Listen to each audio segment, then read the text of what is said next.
ये मीटर तीनों चेक करवाइए, तीनों याद कराना है। सन 2000 वाले 7 मामलात इसी तरह बिगाड़े थे ना कि आप लोग अभी हुकूमत के कहने पे आए। मीटर उतार के लेके दिन में से कौन कौन था जो रात के वक्त आया था? देखें अभी भी आपके 3 मीटर लगे हुए हैं। ये हमारे नहीं है, ये हमारे नहीं है, ये पिछले मोहल्ले वालों के हैं। कोई सरकारी मुलाजिम नहीं है। एक लेस का पैकेट दो, उसके ऊपर टैक्स है। 1 मीटर चलो, उसके ऊपर टैक्स है।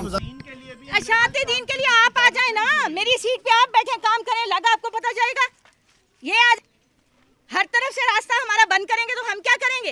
इतने करोड़ों के बिल हमें क्यों देते हैं? एक बात बताएं, ये मिल्क बिल का ये मीटर है, इसका किराया किस खाते में आता है?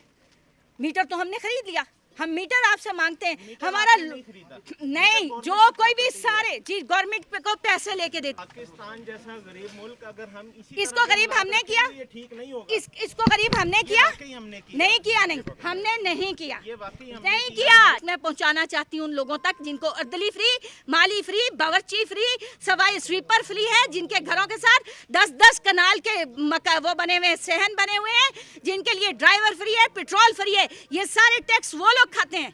हमने पाकिस्तान पीआईए का कबाड़ा किया ना, रेलवे का कबाड़ा किया ना, हमने कुछ और किया।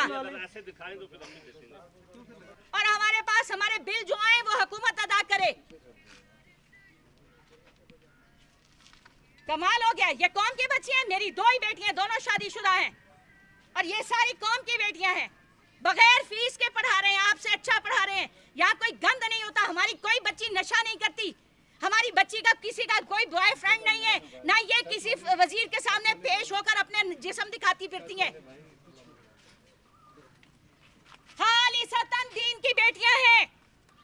इनकी जान और इज्जत की हिफाजत हमारी जिम्मेदारी है। ये दीन पढ़ने आई है, अब अपने नबी का काम कर रहे हैं, कुरान के हुक्म पर पूरे चल रहे हैं। लौला नफर मिन कुल्ली फिरकतिन ताइफतन लियतफक्कहू फिद्दीन, अल्लाह ने हुक्म दिया है कुरान पाक में